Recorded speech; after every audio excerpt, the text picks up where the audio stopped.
Hey everybody, welcome back to another rapid review. In these rapid reviews, I try to go through a plane or a helicopter in less than 15 minutes and give you an impression and see, at the end of the road, is this a product that you want to buy, should buy, spend your money on? So today we're going to take a quick look at the Deimos A-6 Intruder. I'll dive right in. It comes with one variant and it has a decent number of liveries. Most of them are same, similar, but whatever color scheme floats your boat. Cool. That's all for picking the airplane. We're going to go to Kilimanjaro International and see if we can fly out of there. While we load in, I purchased this plane quite a long time ago, but currently it is on sale for $20. Its non-sale price is $25. So overall, that's not too bad, but it is a sizable amount. It is a Flight Simulator 24 compatible plane. As you can see here, it has chocks, it has engine covers, it has a pitot cover. It has all of the covers on it that you can remove, so we'll go ahead and start by doing that. And we have the static port here, kind of hidden away. And the pitot covers the last part, which is tucked all the way back here on the tail. Very sneaky. If you don't know where it's at, you'll spend forever looking for it. As you can see from the model itself, it is a detailed model. It looks good. It is an A6. I really like this model. I am a massive fan of the A-6 Intruder. I think it's really cool that it has, unlike traditionally where you put your pilot and your navigator one behind the other, the A-6 Intruder, they sit side by side. So it's so they can hold hands. If you don't believe me, you can Google it. Don't Google it. But it's a really nice looking model. So let's go ahead and take a look around the inside.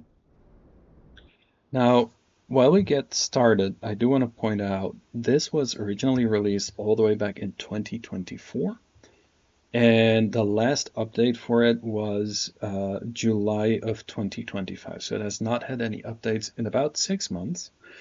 And keep that in mind. Any faults or issues that there are in the plane, I do not expect that they will be resolved. Now, because we're limited on time, we're just going to go ahead and quick start it. However, just like I always do, let's check the checklist itself. You have a really reasonable checklist that, as far as I can tell, covers everything that you need. So that is bonus points in my book. Let's go ahead and take a look at the map. To our top right, there is Mount Kilimanjaro. All right, we're going to go ahead and do a quick start. Now, I will say the engine startup noise is going to be jarring. I am recording the sim volume at 60%. It might not be as jarring for you. It is jarring for anyone else that does hear that full volume. Now, while the engines start, we can take a look around the cockpit. So, as you've noticed, it's basic. It's a plane from the 60s, right? This is what you... There goes the engine. And that's just engine 1. Engine 2 is going to do the same thing. It is a plane from the 60s, so it's very basic. But up here in this little panel, you can turn on your EFB and have it just sitting right there if you wanted to, which can be helpful for some people. And as you noticed before on the outside, there are, let me switch to the exterior view. You can see that there are weapon racks under the wings.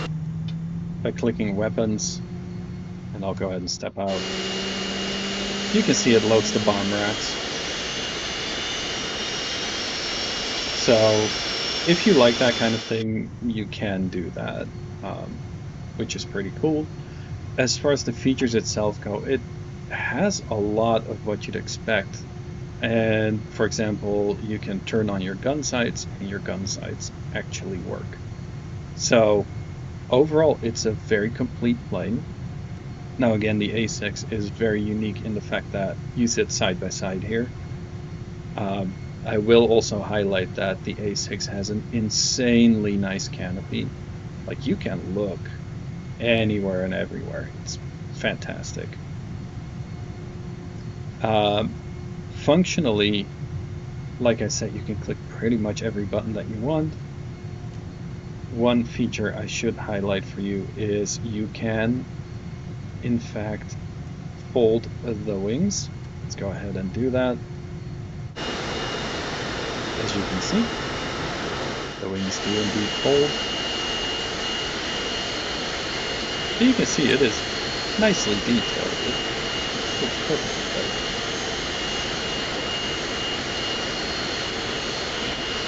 I think detail-wise, for a plane like this, it is fantastic.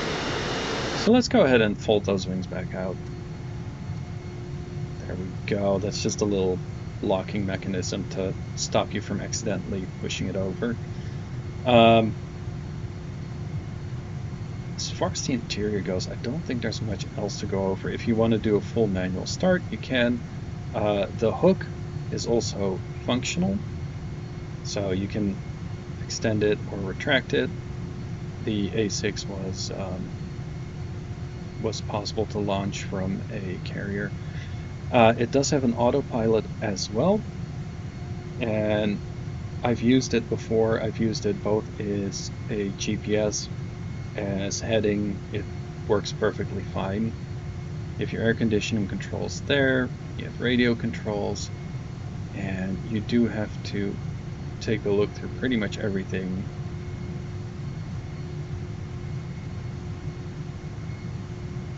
To make sure that it's set up just so you want it. But yeah, everything works as you would expect it to work. So points for that. It does what it says on the tin. Let's go ahead and wheel over to the runway. I think we're close to... Yeah, we can just turn it around. In general, it can land on pretty short notice, take off on pretty short notice as well. Now, because we have limited time, I'm not going to do all of the proper procedures.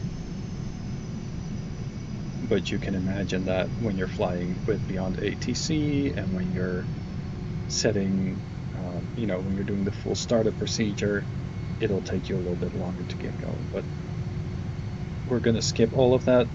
I can assure you, however, that it works. I've done it in the past, and generally when I fly by myself, I do go through those steps properly. If you see the camera wobble, I did install Chaseplane. Chaseplane is experimental still, so I have encountered some bugs with it. So if you see the camera do weird stuff, by all means, that's just the camera being weird. Chaseplane does that sometimes. It's okay.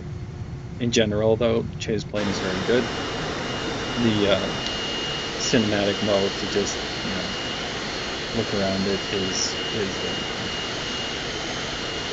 The flaps also have correct sounds, which you might not hear, and correct animations. Again, I'm only recording at 60% volume, because otherwise I'm just screaming over the engine. But yes, they have sound, they sound correct. In general, the sound is pretty accurate. It does have some moments where it's not the best, but in general, I'd say sound-wise, it is a 7.5 out of 10. When it comes to the model and the quality of the model itself, I would definitely rate it higher, give it a 9 out of 10. It's fantastic as far as I'm concerned.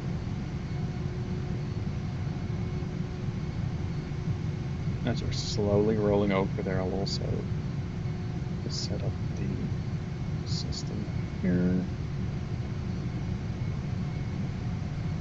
we're just going to go fly northeast to Kilimanjaro itself. It's close by. Now, personally, I am a massive fan of the A-6 Intruder. I think it's a really exciting and interesting plane. Uh, but I do recognize it's not for everyone. If you're more into traditional fighters or, the more sleek design, then this is probably not it for you. This is, for lack of a better word, a fat boy. And that's inherent to the design, where you now have to squeeze basically two cockpits side by side. We're going to go ahead and wheel ourselves onto the runway here.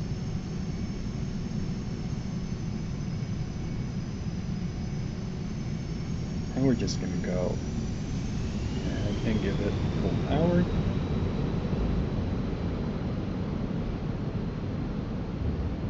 I can try to turn up the volume a little bit. But you probably won't hear much of it. It's very quiet in the cockpit. I'm going to go ahead and erase the wheels there.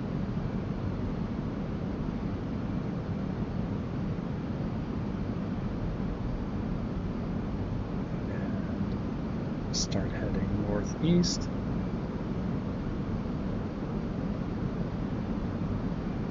It quite honestly is one of the easiest flying planes that you'll ever find. There's not a lot that you can do wrong with it. It's also very light. Up in the distance, you see the people already sticking around, so we can just head that way. I believe that's about 18,000 feet. This plane has a ceiling of 43,000 feet. So it'll go up and over that. I've done a couple of night flights with it, and it is really a very enjoyable plane to take longer flights with, especially at night, because at 30,000 feet the world looks really pretty. Now again, I do want to highlight it has not been updated since July of this year, so I would not expect any further updates. So for example, any sound quality issues that I might have, I would not expect those to be fixed. But period. That's just the way it is.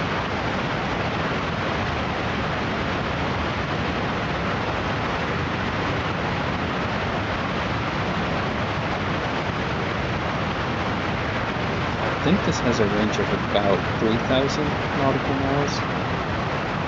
So you can fly pretty far with this, especially if you're into that, if you enjoy longer distance flying. This is great for that. I'm also not using the autopilot, I'm just flying by hand. It's very steady. So you can't really do a lot wrong here. And if you were on autopilot, like I mentioned, the view from the canopy is fantastic. It's one of those things that I sometimes get a little frustrated with, because I like looking out the window. So some planes I really like how they fly, but I don't like the view out of the window. With this one, the view is fantastic. Can't do no wrong. And again, I'm just flying it by hand. It's super steady, it's not going anywhere. It's responsive. If you hit the throttle or go off the throttle, it responds appropriately.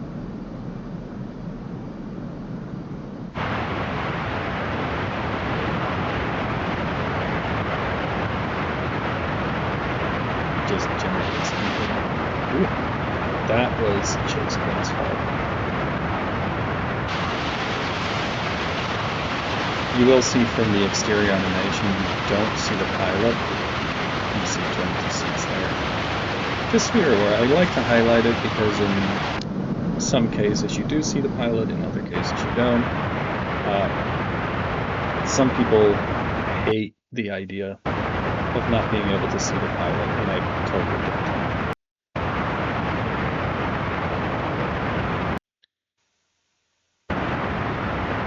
You can see as we're going through the speed barrier. I'm not sure if you could have picked up on that, but there was the audio bug where it just kept like it almost sounds like a shot, like a whooshing sound. So there are still some issues with the sound. In the cockpit, not so much. But if you do go to the exterior view, you will kind of have to deal with that. It is there. And that's Mount Kilimanjaro. We can't land up there, unfortunately. We could crash land, but that's about it. But that also puts us at 15 minutes. So my verdict, to not keep you in suspense any longer, on a personal level, I give it an 8 out of 10. If I had to judge it without my love for the A6 and just judge it as a plane, as one of many planes, I would probably only give it a 6.5 out of 10. I think that the regular price tag of 25 is a little on the high side. At 20, it's all right if you love the A6, but if you don't care that deeply for the A6, it is just another plane, and there are better jet planes, fighters out there that you could get. So that's where I land, personally giving it an 8 out of 10, but if we had to be realistic, 6.5, maybe a generous 7. But that's it. If you think that's worth $20 at this point in time, then absolutely pick it up. You'll have a lot of fun with it, just as I have a lot of fun with it. It is a very cool plane. However, if you're being critical and if you're someone that really puts a lot of value into realism and honestly, then there are better options out there. So, yeah, a generous 7 out of 10. All right, well, that's it for this one. Thank you all for watching, and I will catch you on the next one.